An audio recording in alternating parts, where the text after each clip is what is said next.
रीति के अनुसार वचनों से परमेश्वर का गुण को आज ध्यान करेंगे. நாம் ஆராதனைக்கு செல்வதற்கு முன்பதாக இந்த நாளில் தேவன் நமக்காக தந்திருக்கிற காரியத்தை நாம் அறிந்து கொண்டு பின்பதாக நாம் ஆராதனைக்கு செல்வோம். और उसके लिए हम लोग वचन निकालेंगे इब्रानियों 4:16 को. எல்லாரும் திருப்பிக் கொள்ளலாம்.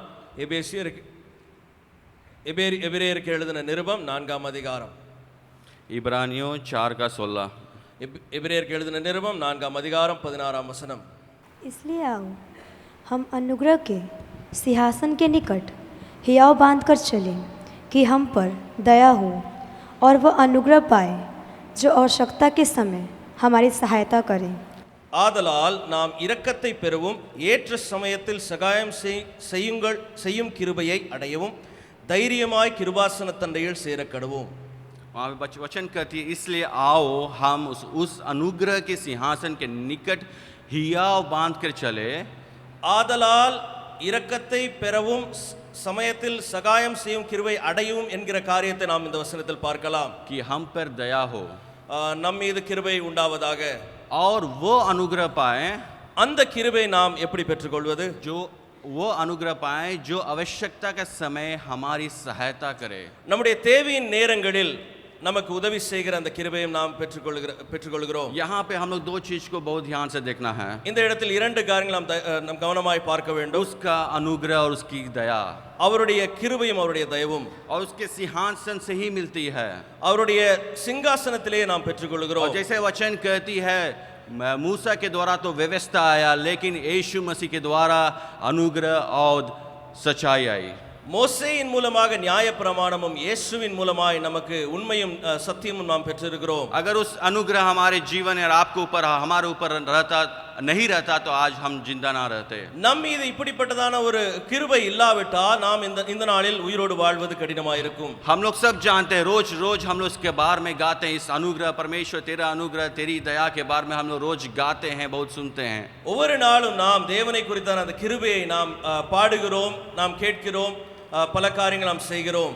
और उसको हम लोग विश्वास करते हैं, हाँ उस अनुग्रह के चलते सब कुछ है. நாம் கண்டிப்பாக அதன் மீது நாம் விசுவாசத்தை வைக்கிறோம். लेकिन आज उस वचन से, परमेश्वर का वचन से और उसको गहराई में अनुग्रह क्यों और क्या हमारे जीवन में करता है और क्या के लिए है उसको देखेंगे. இன்று நாம் அந்த கிருபை நம்முடைய வாழ்க்கையில் என்ன செய்கிறது என்பதை நாம் பார்க்கலாம். और उसके पढ़ेंगे इफिसियों 2:8. இப்பொழுது நாம் திருப்பிக் கொள்வோம். எபேசியருக்கு எழுதின நிருபம் 2ஆம் அதிகாரம் 8ஆம் वचனம். क्योंकि विश्वास के द्वारा अनुग्रह ही से तुम्हारा उद्धार हुआ है और यह तुम्हारी ओर से नहीं वरन परमेश्वर का दान है. அந்த கிருபையை அவர் சகல ஞானத்தோடும் புத்தியோடும் எங்களிடத்திலிருந்து பெருக பண்ணினார். यहाँ पे हम देखते हैं क्योंकि विश्वास के द्वारा अनुग्रह ही से तुम्हारा उद्धार हुआ है. மன்னிக்கவும், 2ஆம் அதிகாரம் 8ஆம் வசனம். கிருபையினாலே விசுவாசத்தை கொண்டு ரட்சிக்கப்பட்டீர்கள், இது உங்களால் உண்டானதல்ல, இது தேவனுடைய ஈவு என்று எழுதப்பட்டிருக்கிறது. विश्वास के द्वारा, विश्वास ही से अनुग्रह ही तुम्हारा उद्धार हुआ है. விசுவாசத்தின் நிமித்தமாய் அந்த விசுவாசத்தின் தேவன் நமக்கு ஈவாக தந்திருக்கிற அந்த கிருபை. और ये हमारी कुछ भले कामों और हमारे कामों से नहीं, लेकिन उसकी वो दान है हमारे लिए. நம்முடைய நன்மையின் காரியங்கள் நிமித்தமாய் அல்ல, ஆனால் தேவனுடைய ஈவின் நிமித்தமாய் நாம் பெற்றிருக்கிறோம். और जैसे यहाँ पे वचन कहते हैं कि विश्वास के द्वारा, ये अनुग्रह के द्वारा हमारे उद्धार हुआ है. விசுவாசத்தின் நிமித்தமாய் அவருடைய தயவின் நிமித்தமாய் இந்த கிருபையை நாம் பெற்றிருக்கிறோம். तो इस अनुग्रह हमारे ऊपर परमेश्वर के साथ जोड़ती है. இந்த தயவு ஆண்டவரை நம்முடன் இணைத்திருக்கிறது. जरूर हम पाप जो है हमारे जीवन में, जब भी हम पाप करते हैं या कुछ गलती करते हैं, हम लोग परमेश्वर से दूर हो जाते हैं. நாம் பாவம் செய்கிற நேரத்தில் நாம் தேவனை விட்டு பிரிந்திருக்கிற சூழ்நிலைகள் உண்டாயிருக்கிறது. जैसे वचन कहती है सबने पाप किया. வசனம் சொல்லுகிற பிரகாரமாய் இந்த உலகத்தில் இருக்கிற எல்லாரும் பாவம் செய்திருக்கிறார்கள். सबने पाप किया और सबको एक दंड के लिए योग्य थे. அனைவரும் பாவம் செய்திருக்கிறார்கள், அனைவருக்கும் ஆண்டவருடைய அந்த நியாய தீர்ப்பு உண்டு என்று எழுதப்பட்டிருக்கிறது. लेकिन उसकी अनुग्रह हमारे उसको जोड़ती है. ஆண்டவருடைய கிருபை நம்மை ஆண்டவருடைய இணைத்திருக்கிறது. अगर उसका अनुग्रह नहीं रहता तो आज हम और आप या इस जगह पे नहीं रहते। ஆண்டவருடைய கிருபை நம்மோடு இல்லாமல் இருந்தால் நாம் இந்த இடத்தில் இருப்பது கடினமாக उस இருக்கும். अनुग्रह के चलते हमें एक आशा मिलती है, இந்த கிருபை நிமித்தமாய் நமக்கு ஒரு நம்பிக்கை ஆண்டவர் உண்டாக்குகிறார். क्योंकि परमेश्वर जहां हमें मरना था, जहां उस परमेश्वर ने हमारी दंड को अपने ऊपर लिया, நாம் மரிக்க வேண்டிய அந்த இடத்தில் நம்முடைய இடத்தை ஆண்டவர் நமக்காக उस எடுத்துக்கொண்டார். अनुग्रह के चलते हमें अनंत जीवन मिलती है। அந்த கிருபை நிமித்தமாய் நமக்கு நித்திய வாழ்வை ஆண்டவர் தந்திருக்கிறார். इसे वहां पर वचन कहते हैं, अनुग्रह के द्वारा तुम्हारा उद्धार हुआ है। நாம் வாசிக்கிற பிரகாரமாய் ஆண்டவரின் கிருபை நிமித்தமாய் நமக்கு வாழ்வை தந்திருக்கிறார். और आज उस अनुग्रह को हम लोग ध्यान से सोचेंगे। அந்த கிருபையை நாம் இந்த நாளில் அறிந்து கொள்வோம். अगर वो अनुग्रह हमारे और आपके जीवन में नहीं रहती, அந்த கிருபை நம்முடைய வாழ்க்கையில் இல்லாமல் போனால் हम लोग फिर से बार बार उसके सिंहासन और उसकी उपस्थिति में नहीं रह जा पाते। நாம் ஆண்டவருடைய அந்த சிங்காசன தண்டை நாம் செல்வது கடினமாக இருக்கும். हमारे कामों से नहीं, लेकिन उसके दिया हुआ दान है। நம்முடைய நன்மையான வாழ்க்கை நிமித்தமாய் அல்ல, அவருடைய ஈவாக நாம் காண்கிறோம். हमारी धार्मिकता से नहीं या हमारे कामों से नहीं, लेकिन उसकी काम और उसकी दान हमारे ऊपर है। நம்முடைய வாழ்க்கையை பரிசுத்தமாய் காத்துக்கொள்ள மாத்திரமல்ல, ஆண்டவருடைய ஈவாக நாம் இதை பார்க்கிறோம். वो अनुग्रह हमारे उद्धार करती है और अनुग्रह हमें एक आशा देती है। நம்முடைய வாழ்க்கைக்கு ரட்சிப்பு தருகிறதாக அந்த கிருபை இருக்கிறது. நம்முடைய வாழ்க்கையில் ஒரு சந்தோஷத்தை தருகிறதாக இந்த கிருபை இருக்கிறது. जहां हम लोग सोचते हैं अब से नहीं होगा, जहां हम लोग सोचते हैं अब बस यही अंत है, लेकिन उसका अनुग्रह वहां पे भरपूरी को लाती है। நாம் எங்கே நம்முடைய வாழ்க்கை இதோடு முடிந்து விட்டது என்று எண்ணுகிறோமோ அந்த இடத்தில் ஆண்டவருடைய கிருபை நம்மோடு செயல்படுகிறதாக இருக்கிறது. जहां हम कुछ नहीं कर सकेंगे, जहां हमारे कामों से नहीं, जहां हमारी धार्मिकता से नहीं, जहां हम उसके लिए लायक नहीं है उस जगह के लिए, उसका अनुग्रह वहां हम पे आती है। நாம் நம்முடைய இயலாமையை நாம் எங்கு காண்கிறோமோ, எந்த இடத்தில் நம்மால் முடியாமல் இருக்கிறதோ, எங்க ஆண்டவருடைய காரியத்தை நாம் தேடுகிறோம், அந்த இடத்துல இந்த ஆண்டவருடைய கிருபை நம்மை நிரப்புகிறதாக இருக்கிறது. अनुग्रह मेरे अंदर उस उजाला को लाती है। ஆண்டவருடைய கிருபை என்னுடைய வாழ்க்கையில் வெளிச்சத்தை உண்டாக்குகிறதாக இருக்கிறது. और दूसरा हम लोग पढ़ेंगे, இரண்டாவதாக நாம் படிக்கலாம் तीतुस 2:11 और 12। தீத்துவுக்கு எழுதின நிருபம் 2ஆம் அதிகாரம் 11ஆம் வசனம். तीतुस 2:11 और 12। क्योंकि परमेश्वर का वह अनुग्रह प्रकट है जो सब मनुष्यों के उद्धार का कारण है और हमें चेतावनी देता है कि हम अभक्ति और सांसारिक अभिलाषाओं से मन फेरकर इस युग में संयम और धर्म और भक्ति से जीवन बिताएं। ஏனெனில் எல்லா மனுஷருக்கும் ரட்சிப்பை அளிக்கத்தக்க தேவ கிருபையானது பிரசன்னமாகி 12ஆம் வசனம், நாம் அவபக்தியையும் லௌகீக இச்சைகளையும் வெறுத்து தெளிந்த புத்தியும் நீதியும் தேவ பக்தியும் உள்ளவர்களாய் இவ்வுலகத்தில் ஜீவனம் பண்ணி என்று எழுதப்பட்டிருக்கிறது. यहाँ पर हम लोग देखते हैं 11 वचन में लिखा है, क्योंकि परमेश्वर का अनुग्रह प्रकट है और सब मनुष्य के उद्धार का कारण है, और उसका कंटिन्यूएशन है, और हमें चेतावनी देता है कि हम अभक्ति और संसारिक अभिलाषाओं से मन फेर कर इस युग में संयम और धर्मी और भक्ति से जीवन बिताएं। இங்கே எழுதப்பட்டிருக்கிறது 11ஆம் வசனத்தில், ஏனெனில் எல்லா மனுஷருக்கும் ரட்சிப்பை அளிக்கத்தக்க தேவ கிருபை பிரசன்னமாகி என்று 12ஆம் வசனத்தில் நாம் பார்க்கிறோம். ஒரு எச்சரிப்பின் சத்தத்தை காண்கிறோம்.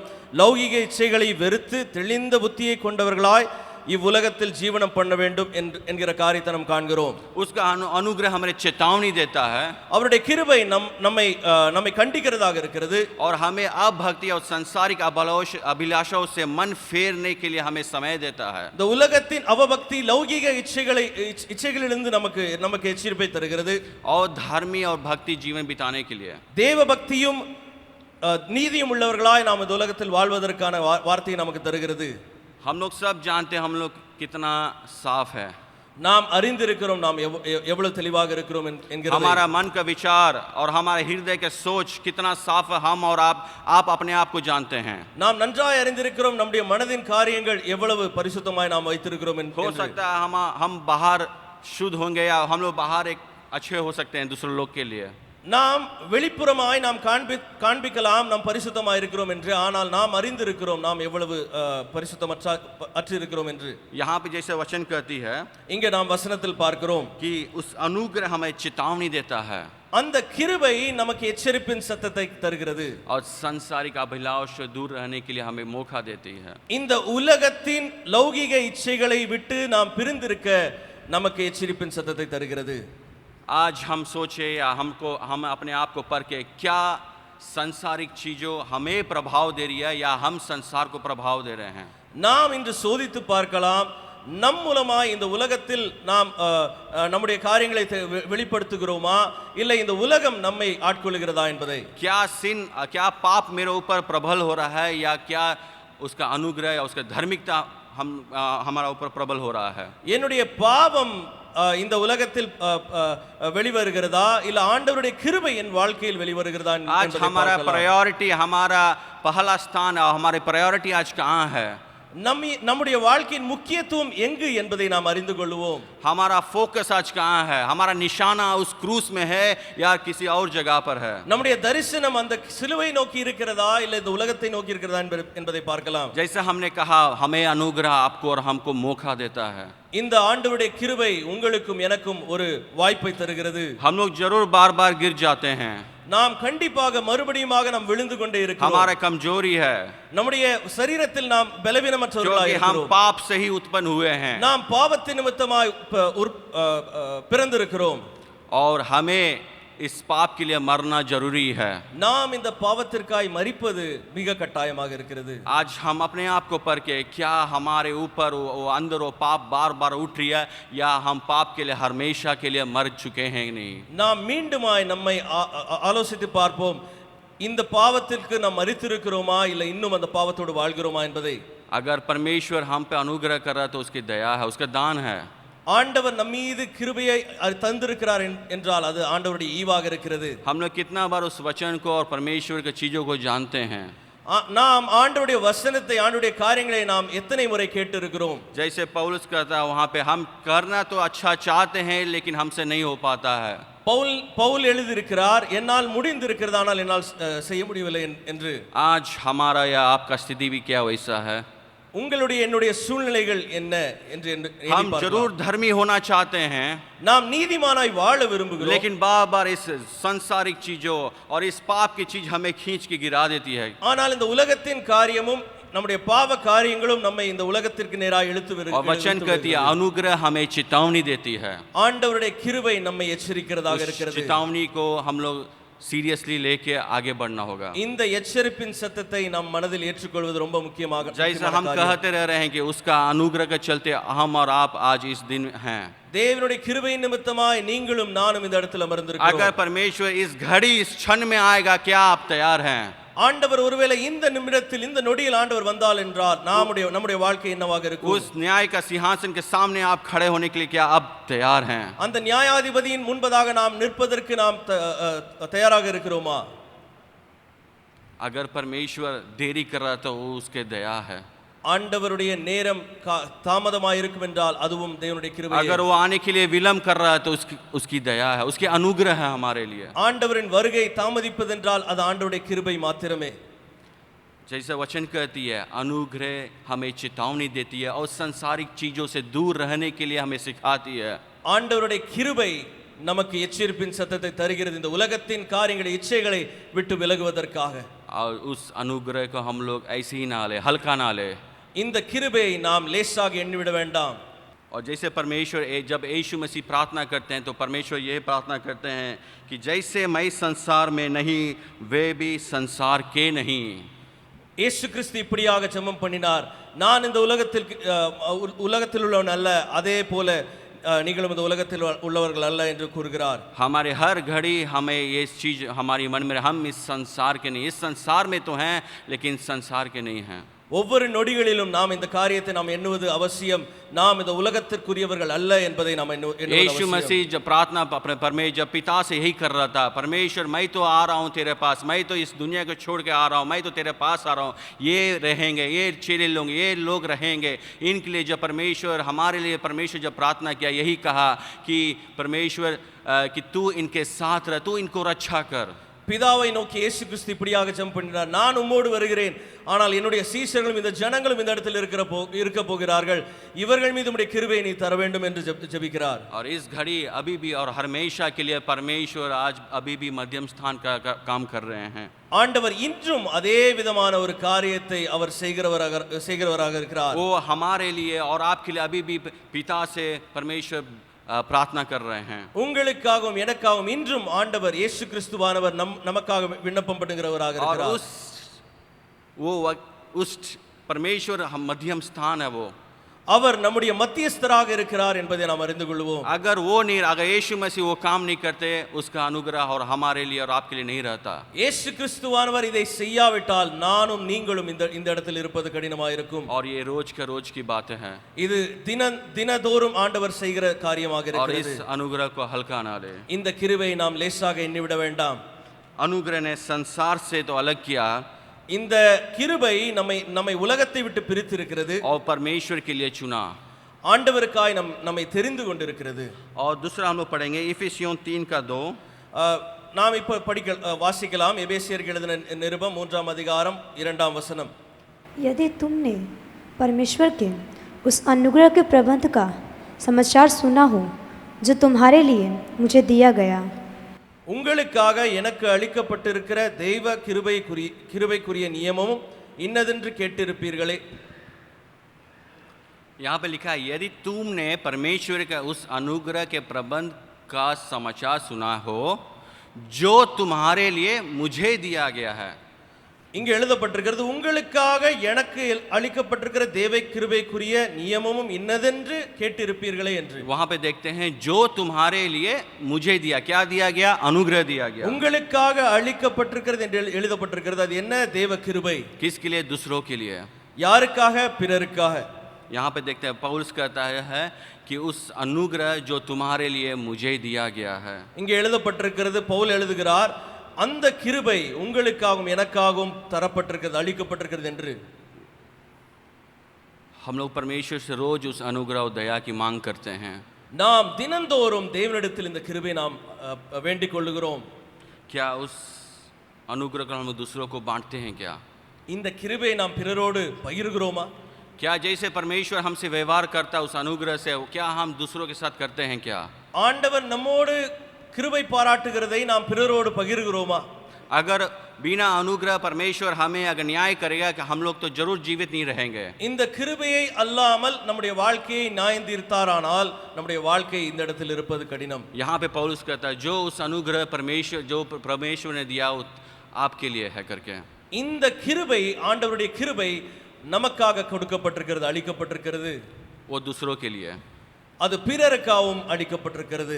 क्या हमारे बोली में या व्यवहार में हम दूसरों से उस अनुग्रह को रिफ्लेक्ट करते हैं? क्या நம்முடைய பேச்சிலும் நம்முடைய செயலிலும் இந்த கிருபையை நாம் வெளிக்காட்டுகிறோமா? क्या हम जब अपना बच्चों से या हमारे परिवार में उस अनुग्रह को हम लोग दिखाते हैं? क्या நம்முடைய பிள்ளைகளின் மீது, நம்முடைய குடும்பங்களின் மீது இந்த கிருபையை நாம் வெளிக்காட்டுகிறோமா? क्या हम अपना रूममेट हो या हमारे दोस्त हो, चाहे हम लोग स्कूल जाते हैं, क्या उन लोग के साथ उस अनुग्रह को हम लोग दिखाते हैं? क्या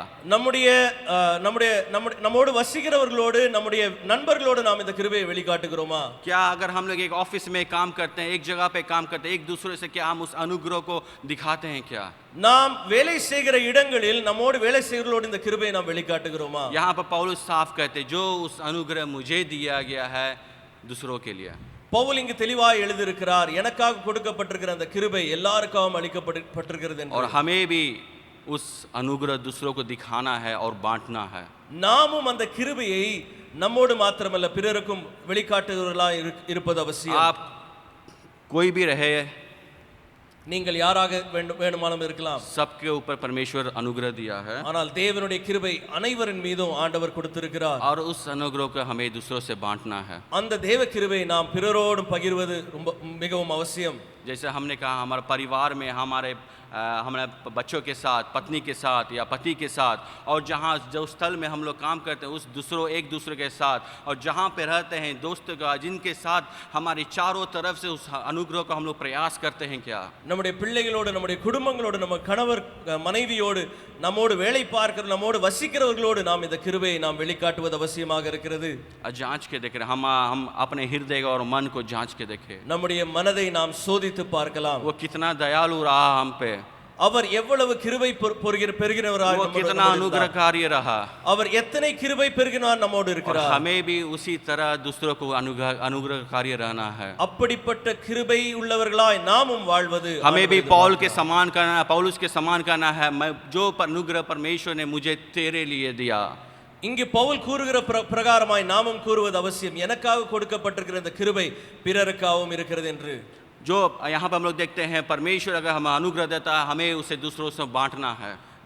நமக்காக ஆண்டவர் தந்திருக்கிற இந்த தேவ கிருபையை நாம் பிறரோடு பகிர்வது அவசியமாக இருக்கிறது. जो अनुग्रह मुझे मिला वो हम बांटना है. இந்த கிருபை எனக்காக அளிக்கப்பட்டிருக்கிறது, கிருபையை நான் பிறருக்கும் நான் கொடுப்பது அவசியம். और दूसरा हम लोग जाएंगे दूसरा कुरिन्थियों 12:9. நாம் இப்பொழுது படிக்கலாம். கொரிந்தியருக்கு எழுதின 2ஆம் நிருபம் 2ஆம் அதிகாரம் 12ஆம் அதிகாரம் 9ஆம் வசனம்.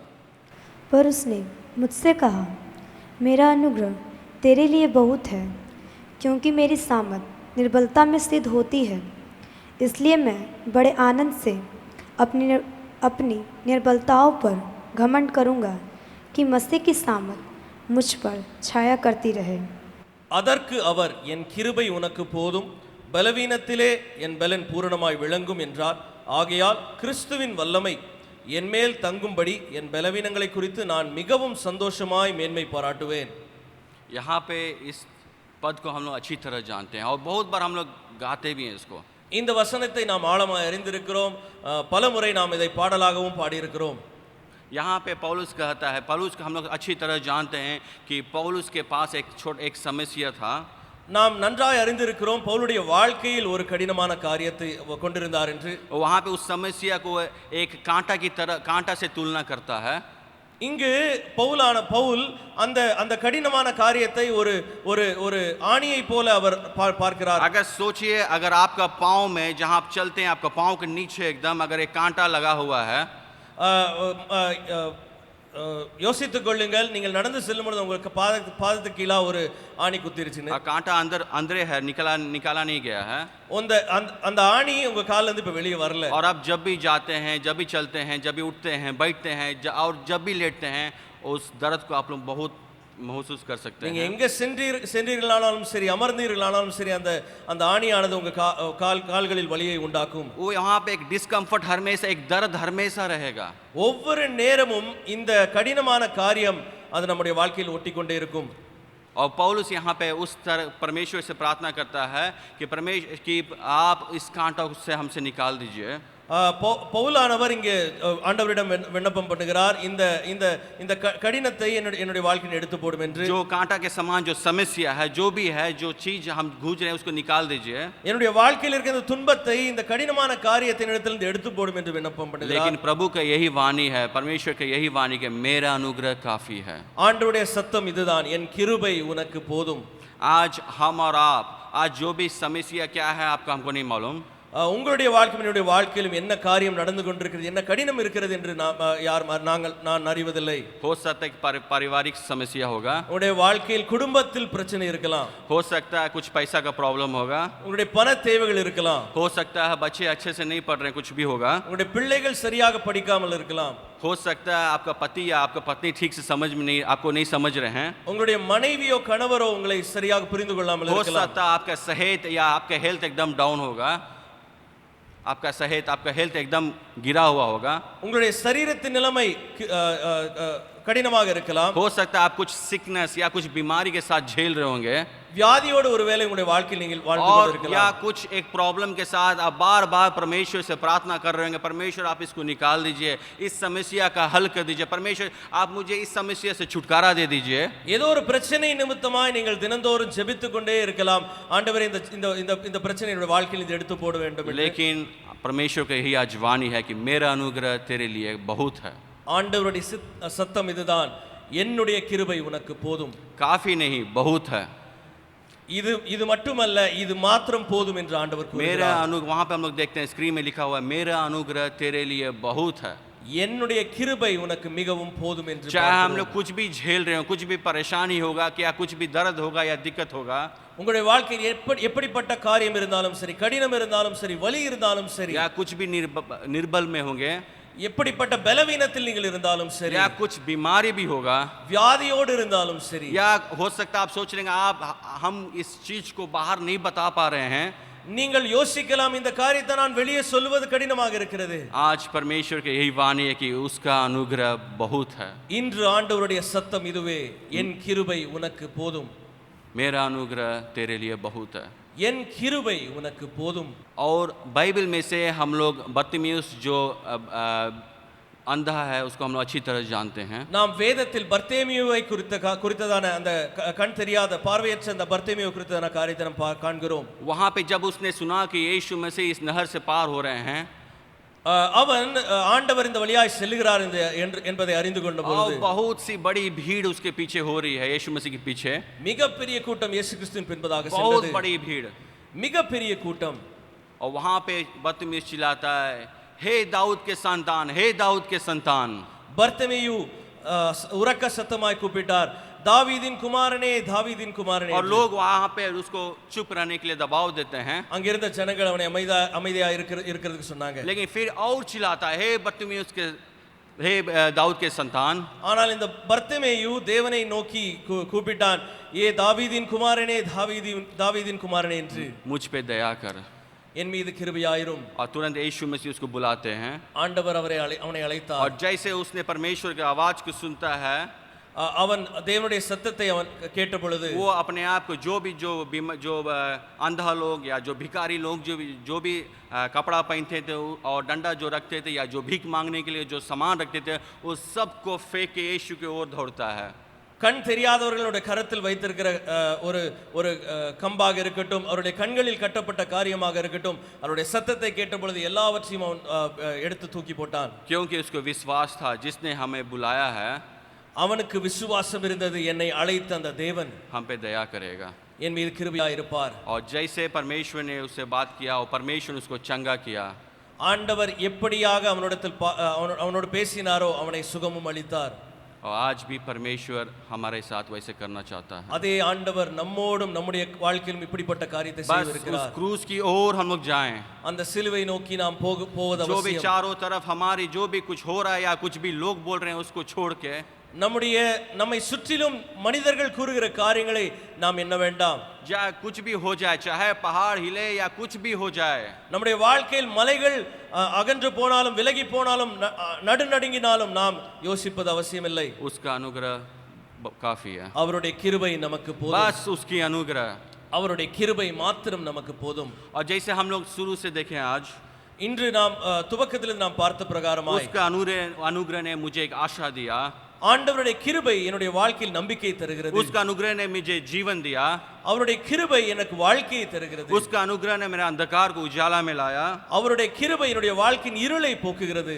और उसके अनुग्रह मुझे संसार से अलग किया. அவருடைய கிருபை இந்த உலகத்திலிருந்து என்னை பிரித்தெடுக்கிறது. उसका अनुग्रह हमें चेतावनी और अभक्ति चीजों से दूर रहने के लिए हमें एक दया देती है. அவருடைய கிருபை எனக்கு எச்சரிப்பின் சத்தத்தை இந்த உலகத்தின் இச்சைகளிலிருந்து என்னை விலகுவதற்கு தருகிறது. उसका अनुग्रह ने मुझे संसार से अलग करके परमेश्वर के साथ जोड़ा. அந்த கிருபை இந்த உலகத்திலிருந்து என்னை பிரித்து தேவனோடு இணைத்திருக்கிறது. और उसकी अनुग्रह मेरे लिए दिया गया ताकि मैं उस अनुग्रह को दूसरों को बांटूं.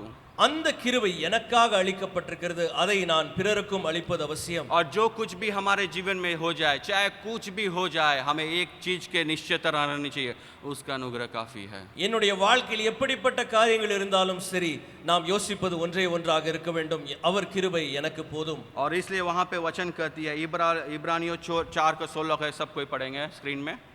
நாம் மறுபடியும் திருப்பிக் கொள்வோம். எபிரேயருக்கு எழுதின நிருபம் 4 அதிகாரம் 16 வசனம். इसलिए आओ हम अनुग्रह के सिंहासन के निकट हियाव बांधकर चलें कि हम पर दया हो और वह अनुग्रह पाए जो आवश्यकता के समय हमारी सहायता करे. ஆதலால் நாம் இரக்கத்தை பெறவும் ஏற்ற சமயத்தில் சகாயம் செய்யும் கிருபையை அடையவும் தைரியமாய் கிருபாசன தண்டையில் சேரக்கடுவோம் என்று எழுதியிருக்கிறது.